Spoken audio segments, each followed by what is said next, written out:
আসসালামু আলাইকুম রহমতুল্লাহ ওবরাকাত। আলহামদুলিল্লাহ ওয়াহদা ওয়াসসালাতু ওয়াসসালামু আলা রাসূলিল্লাহ। আল্লাহুম্মা সাল্লি আলা মুহাম্মাদিন নাবিয়্যিল উম্মি ওয়া আলা আলিহি ওয়া সাহবিহি আজমাইন।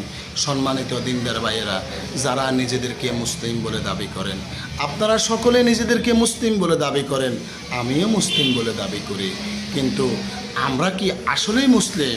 আমরা কি আসলেই মুমিন? আমরা কি আমাদের ঈমানকে সঠিক রাখতে পেরেছি? আমরা কি শিরক মুক্ত রাখতে পেরেছি? কুফরি মুক্ত রাখতে পেরেছি আমাদের ঈমানকে? আসুন না, আমরা যদি জান্নাতে যেতে চাই, আমরা যদি আল্লাহর সন্তুষ্টি পেতে চাই, আল্লাহ যদি সন্তুষ্ট হয়, তাহলে আমরা আল্লাহ সন্তুষ্টি হলে আমরা জান্নাত পাবো।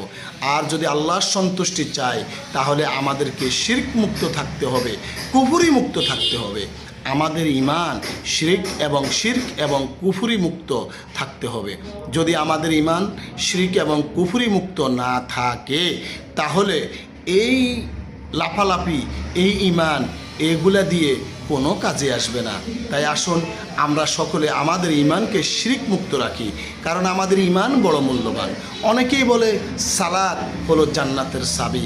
আমি মনে করি ঈমান হলো জান্নাতের চাবি, কারণ ঈমান ছাড়া কেউ জান্নাতে যেতে পারবে না। আপনার যদি সালাত এক ওয়াক্ত ছুটে যায়, দুই ওয়াক্ত ছুটে যায়, আপনি হয়তো আল্লাহর কাছে ক্ষমা চাইবেন, অথবা আপনি একদিন সালাত কায়েমকারী হয়ে যাবেন, তাহলে ইনশাল্লাহ সব ঠিক হয়ে যাবে। তাই আল্লাহ আমাদের সকলকে সঠিকভাবে সলাত তৌফিক দান করুন, আমিন। আসসালামু আলাইকুম ওয়া রাহমাতুল্লাহি ওয়া বারাকাতুহু।